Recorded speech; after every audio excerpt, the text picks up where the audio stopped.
Hello, everyone. Good afternoon. Going to kick off in a couple of minutes. I'm just grabbing links to alternative streams on YouTube and Twitch. I'm going to paste them into the chat in a second, just because I know we've had some issues with LinkedIn Live freezing up. So if you bear with me.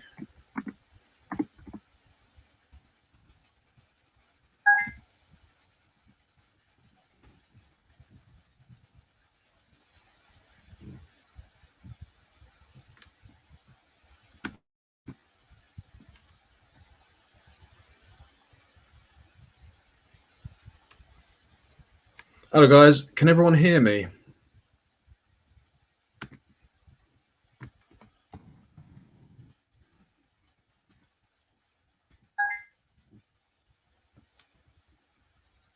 All right, good. We're saying I was muted. So good afternoon, everyone. I'm going to go live in a second. Just putting some links into the chat in case this stream freezes up, because I know some people have had issues watching this on LinkedIn. So if you bear with me.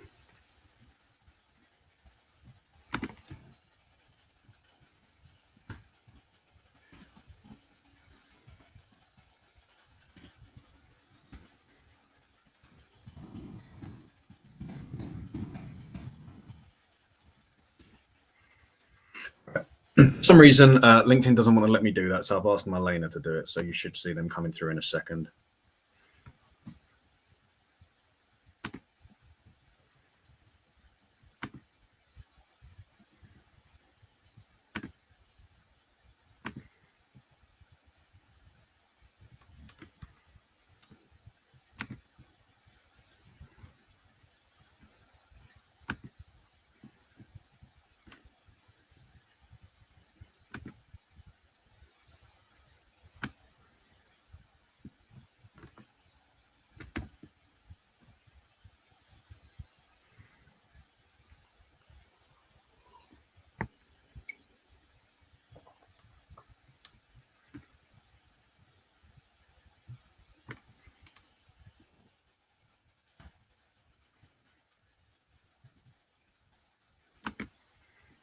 Yeah. Right. LinkedIn Live really doesn't like me. So bear with me, guys. Just going to be 1 minute behind schedule.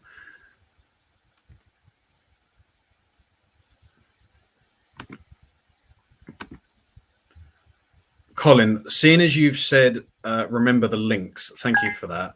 Could you just do me a huge favor, please? And I'm going to send you the links to the alternative streams to Twitch and YouTube. If you don't mind pasting them into the chat as well, I would be eternally grateful. Thank you.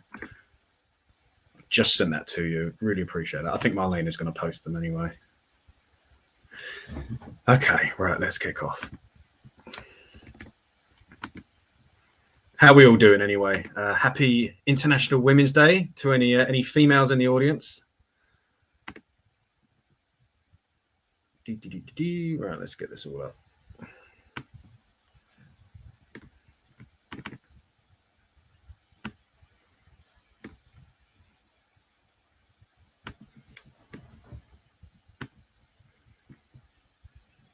Okay.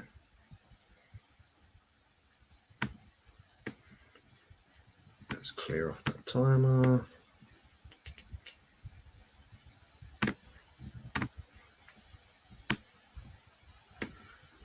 Oh, I feel like I'm slacking on the production quality here. I'm usually a bit slicker than this. Right, let's kick off. Okay, so today's session is called How to Introduce Your Business. Brilliant. Thank you, Marlena. Yeah, how to introduce your business in a way that gets people listening. So as most of you probably know by now, this session is part of a LinkedIn Live series. Over the next few weeks, we're looking at each week is basically focused on a single core component of your business's sales machine. So as you can see here, it's mindset, market, message, medium, and method. This is all being recorded, so you can rewatch this on YouTube if need be, if the stream lets you down or anything like that. What I would say is please do attend as many of these sessions as you can. Each one, basically each week, each session builds on what came before it. So yeah, do go to as many as you can. This is week 3. So we're moving on to message. So hopefully some of you will have an idea of who you should be talking to, your ideal client profile, your market, which was week 2. But what are you saying? What are you saying to these people? And how can you most effectively, communicate the value that you offer? So in other words, what is your message? It's quite a broad topic, really. We could spend all day on this, but I thought for this session, the best place to start is at the beginning. So, your intro, your opener, your value proposition, or your opening value statement, if you like. So just a bit of a preamble here.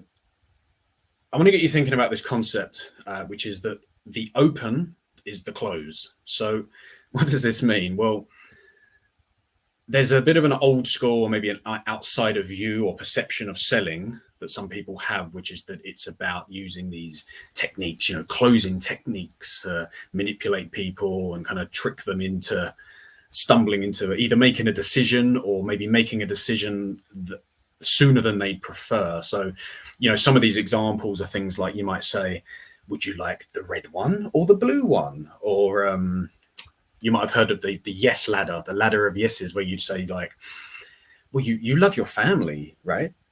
You want them to be safe and secure, right? So surely you can see how important this home security system is. Yeah, for example. There are some pretty sound principles, some psychology behind these techniques for sure. But generally we want to be a bit more sophisticated. We want to take more of a human approach to things these days. Things have changed. So yeah, be human. And this really begins with a really strong opening value statement, which is based on an understanding, or at least just a hypothesis of, like a problem that your prospect has, or a goal that they're trying to achieve, an objective they want to reach. In other words, their desired outcome. And tying all of this back to your product, your service, whatever it is that you do. And what we're doing here is we're laying down the groundwork for our success and for our clients' success. And we're doing this in the early stages of the sales cycle.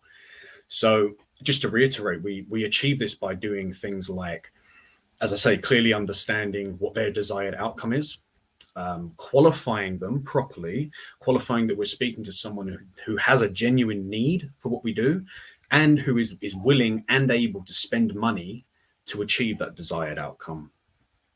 We also achieve this by, we want to establish clear expectations throughout every step, right? What are the next steps? And then the next step after that, and so on. We want to take control of the conversation, not to be forceful, but to guide the client as part of this process, guide them to their desired outcome. And this includes no being an acceptable outcome. As we spoke about last week, no is a far better outcome than a maybe or a let me think about it. These are the things that clog up sales pipelines and just drag things on, and it ends up with me having to chase the person, and usually nothing ends up happening anyway. So it's just a waste of everybody's time and energy. So the open is the close. Now from this graphic here, I know Colin in the audience, he knows what's coming. So right, so certain situations, certain contexts, things like cold calling, business networking groups, even job interviews to some extent, and maybe when you meet someone and they say, what do you do? In all of these situations, we have this idea of the elevator pitch. A networking group, for example, you go to a business networking group or an event, you normally get your 30 seconds or your 60 seconds to do a bit of an introduction, talk about yourself, throw out a few factoids about your business, about what you do, and so on. So For me, it would be like, "Hi, I'm Mark. I'm a business consultant, or I'm a sales coach," and it's like, nope, the person's already switched off. Right? You've lost them already within a few words because you have, well, they have, or you have this preconceived idea about, in this case, coaches and consultants and the things they do and so on. Right? They already have this image formed in their mind. So what you've just said does nothing to spark curiosity or intrigue or any kind of interest in what comes next after you've said that little intro. And I think this is probably especially true in that example of coaching and consulting because it's such a saturated market. So how can I put this? That the human brain is like a pattern recognition machine. So if you hear enough variations on the same pitch, same theme, you kind of become trained to sort of tune out and switch off after a few words, because there's something in your brain that knows what's coming, if that makes sense. And the brain, so we've developed as humans to be able to notice things that stand out. Our distant ancestors would have developed to see like a snake hiding in the grass, for example. So you need to break the pattern, right, to stand out. You need to interrupt that pattern by doing something that's a little bit different to what other people are doing. And as Colin says, Colin McKean of 8BN, Scotland's Mr. Networking himself, he says it, the elevator pitch is dead. Now, I believe Colin's in the audience, so say hello to everyone. I'm sure. So Colin's been in the business networking world for going on decades now, right? He's someone that we should definitely be listening to. Strong words, but yeah, I agree with him. I think there are a few caveats to throw in here. You need an intro of some kind, whatever the situation. You can't just not talk, right? You can't just deflect and just only ask questions. You need to be able to talk about yourself, but there is a better way of doing it. There's an author called Andy Bounds. He wrote a really good book on this subject called The Jelly Effect. I do recommend it. Grab a copy if you can. The Jelly Effect. And he says, don't talk about what you do, talk about what you cause. So rather than saying, I am an X, I am this, or I am that, or instead of giving this as a litany of all your products and services, instead try to think more in terms of outcomes. So if your prospect or your client is at A, then what is the desired B that you help them get to? So we'll get more into this stuff in a bit, but let's move on to this, right? So let me just drink my coffee. Once you can think and you can communicate in these terms, you start to stand out a bit, even if you're in a really saturated market. So, for example, I could say something like, well, I'm a sales coach. I give people scripts and processes so that they know what to say to clients.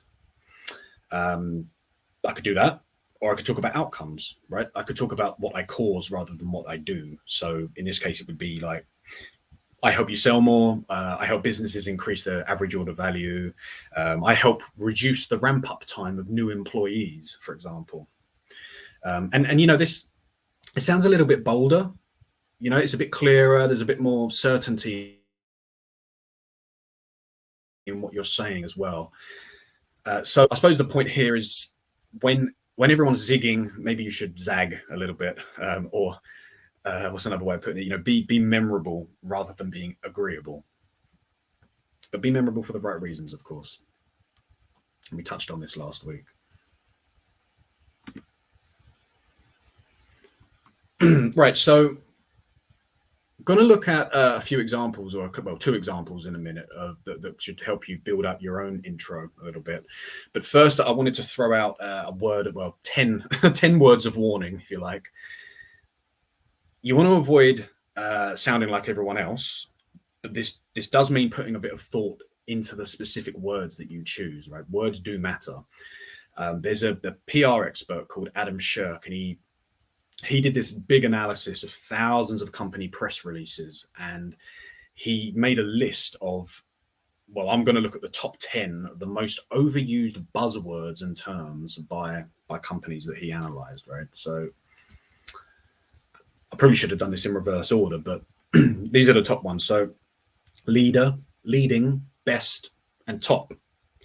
Now, it's crazy. Believe it or not, leader and leading combined appeared in over 200,000 press releases in this analysis he did. You know, can there really be that many leaders in the market? Probably not, right? And again, unique. The word unique appeared over 30,000 times. So, yeah, not very unique. So this is an interesting one. So I come from the IT world predominantly, and I've been guilty over the years of using the word solution a lot. You know, we can talk about problems and solutions, yeah, but when you I don't know, when you start describing your can opener, for example, as a like a food access solution, or the green wheelie bin here is a waste disposal solution, you know, you start doing that, you've probably gone off track somewhere along the line, right? So just with these, try to avoid using these words where you can. Just speak like a human. You know, speak like a human, not a corporate press release.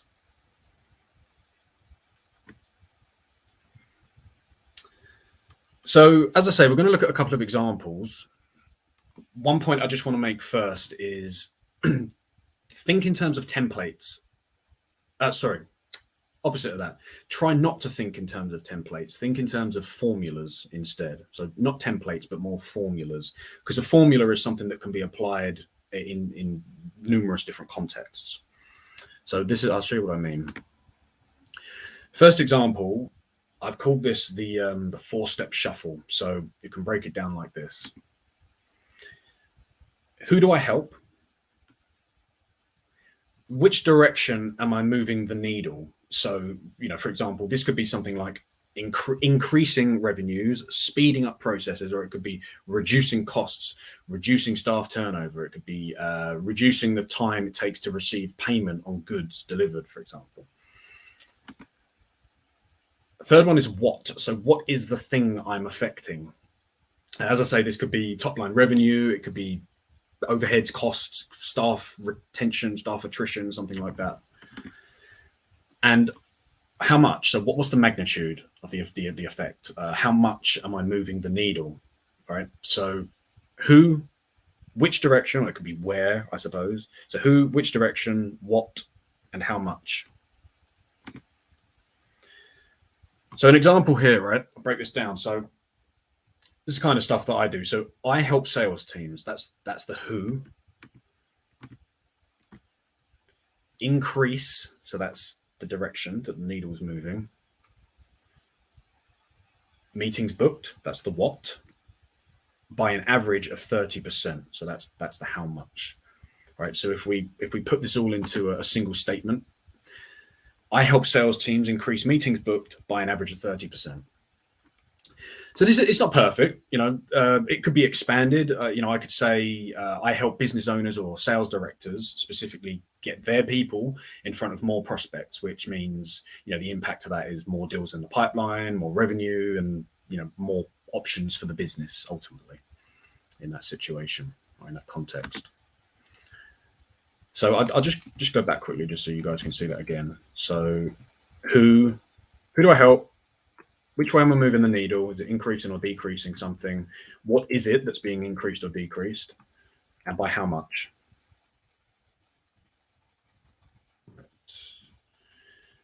So, second way of approaching this is a very creatively called problem solution. So, if we keep to the example of a sales team, or, you know, maybe a business owner that's responsible for, you know, you might own a business, you're responsible for doing your own sales, your own business development. What are some of the common problems, some of the common challenges that they face or that you face? I mean, you guys in the audience, don't understand that comment there. Yeah, you guys in the audience could probably, you know, throw a few ideas out. But I've part of this is forming a hypothesis. So I formed a hypothesis here. Let's look at it, right? So these are just some ideas that I dumped out. You might be a business owner. You've got your skill set, but you don't have sales experience. Perhaps you have a sales team of people, a team of people, or yourself. You're afraid, or you're not confident picking up the phone and calling new people. Perhaps you're not clear on your client profile. You don't know exactly who you should be speaking to, where to find them. And the next one, maybe that's why you're here today. You're a little bit unclear on what your value proposition should be. Maybe you're taking a scattergun approach to things. Maybe the message itself changes day to day because you've never really formalized it and written it out. Or maybe you sit down at your desk every morning and it's like, right, what am I going to do today? There isn't really a plan, so there's no consistency in your approach. And speaking of consistency, the bottom one, the outcome of this is often inconsistent sales, inconsistent revenue. Yeah, I like that. That's coming up as a LinkedIn user on StreamYard. So I'm going to assume that's Colin. We help, or I help, in their intro at networking. Let me put this up as a we or I help in their intro at networking events. Everyone uses that. So try some other word, a power verb. Yeah. Oh, Colin, I didn't talk about power verbs. I can't believe it. Yeah. So, you might say, let's go back quickly. Hang on. Right. We're going to have to think on the fly here. Right. So instead of I help sales teams, it could be I enable sales teams to increase their meetings booked, or it could be come on, Colin, help me out here. What's some other power verbs? Empower. I empower sales teams. A little bit cringy, maybe a bit corny. Empower. Go on, Colin. I'm going to move on. You put some stuff into the chat. I do appreciate that. But yeah, power verbs definitely. Look, guys, those of you that are watching after this, Google power verbs and you'll see, and definitely sprinkle some of those in because it does have a different effect.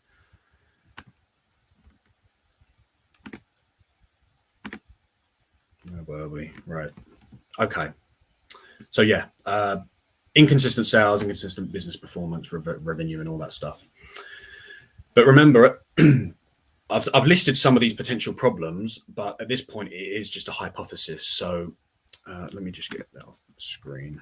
It's just a hypothesis at this stage. So if if you're new to a market, you can test I could test some of these out, maybe make a list and test a few out, see what resonates with people. Or you could just ask people, when you're having conversations, ask in an open-ended way about common challenges, common things that people struggle with, but make sure it's people that fit into your target market so that you really understand that market.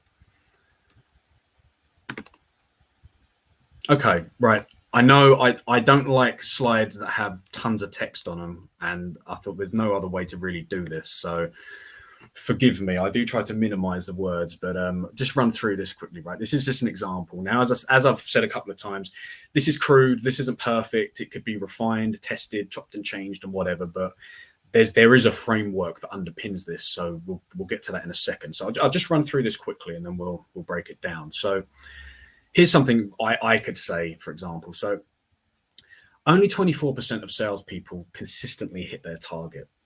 And a major reason for this is that 70% of them only ever send a single email to a prospect and then they give up, right? They're afraid to pick up the phone, and usually they resort instead to the path of least resistance, which you'll know yourself, Mr. Customer, Mr. Business Owner, or whatever, you'll know this yourself from looking at the generic template emails and the LinkedIn messages that you probably receive every day, right? This results in inconsistent, unpredictable revenue, and it's really a major factor in why staff turnover is so high in sales. With the average seller these days lasts less than 12 months. So I help sales teams break out of this cycle, and on average, increase meetings booked. But I've used the word help there. So I enable sales teams, there you go, to break out of this cycle and on average increase meetings booked by an average of about 30%. And this usually results in a 20% increase in top line revenue. So let me ask you, what are you doing to retain your salespeople? What are you doing to make sure that they're targeting prospects with a really compelling value proposition. So that's the example. Now let's break this down. Right. So first we have an opener. I've done a bit of research beforehand. I've included a couple of relevant data points to add a bit of credibility to what I'm saying, and it's structured sort of. Here's a common problem. So most salespeople are missing their targets, and here's a possible reason why. Well, they're not really doing much in terms of activity. They send an email and give up. Next, I'm building context. So I'm putting this into slightly more real world terms. I'm framing it in a way that's relatable as well. So we all get spammy emails and messages, right? So it's a bit of a cop out, but it's quite relatable, that one. Then impact. So I'm describing some of the impact of the problem.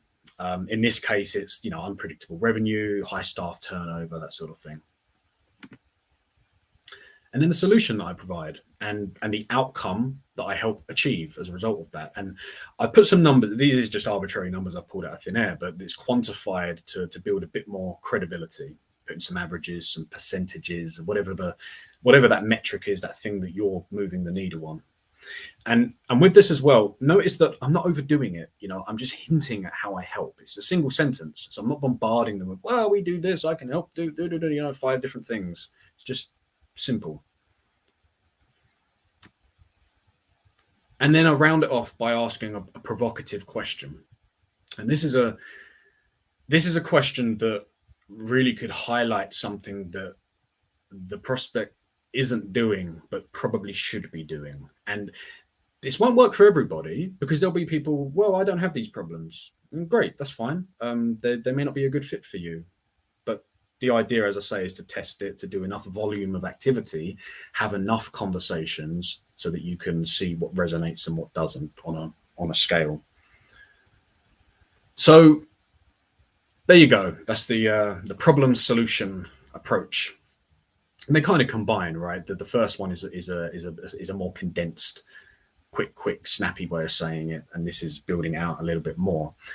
And what this looks like for you is going to depend on the context, the industry that you're speaking to, what your ideal client looks like, and whether it's it could be a phone call, a networking group, an email. You're going to format things and structure things differently in different contexts. But I'm hoping that this gives you a bit of a baseline to get started with and shift your thinking a bit, away from the, we sell green widgets, we sell this, that form of elevator pitching. That's pretty much it for today. So yeah, thanks guys. Appreciate you sticking around. Any questions, any thoughts, any feedback, anything I can help with? Got a few more minutes.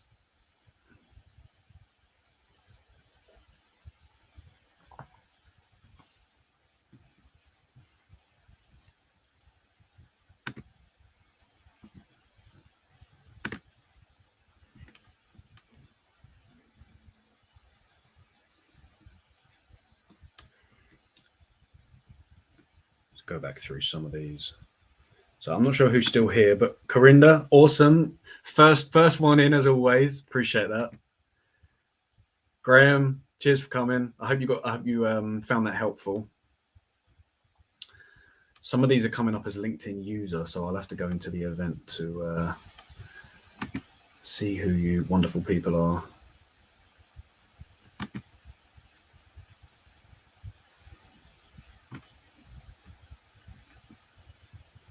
Like I say, guys, I'm here for a few more minutes. So any questions, any thoughts, do drop them into the chat. And if you had any issues with the stream, it would be useful to know that as well, because LinkedIn Live has been very temperamental. So if I don't hear anything, I'm going to assume that it was perfect, crystal clear.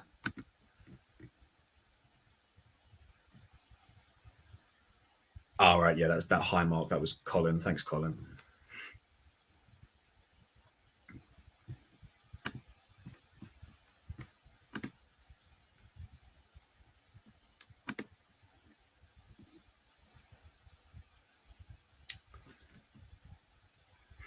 Well, it looks like we've got one person still on Twitch. We've got a few people on LinkedIn watching still. So come on. I know you've got burning questions or critiques. Either way, dump them in the chat.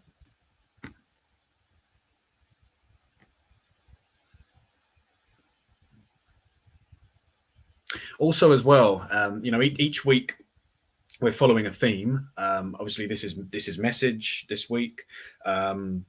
If you have any requests, if there's any topics you'd like to see covered, anything that you struggle with or whatever, let me know, and I'll definitely consider it for future sessions. And those of you that are still here as well, we've got Emma Greer coming on tomorrow, same time tomorrow, 12:15, to discuss the power of storytelling in sales. So that's going to be an awesome one.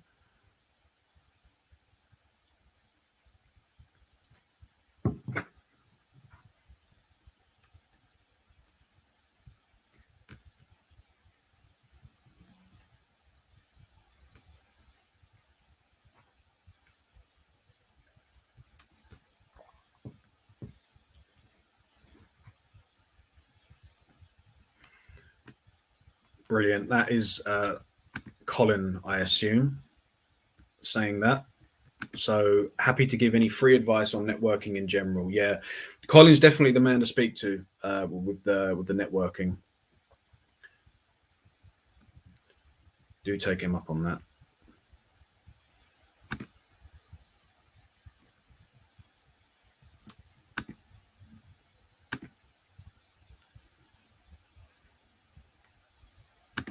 Another LinkedIn user. This is very annoying. I don't know why it does this. Whoever you are, thank you. Appreciate the feedback. Glad you found it useful. All right, cool. Well, it's 12:45.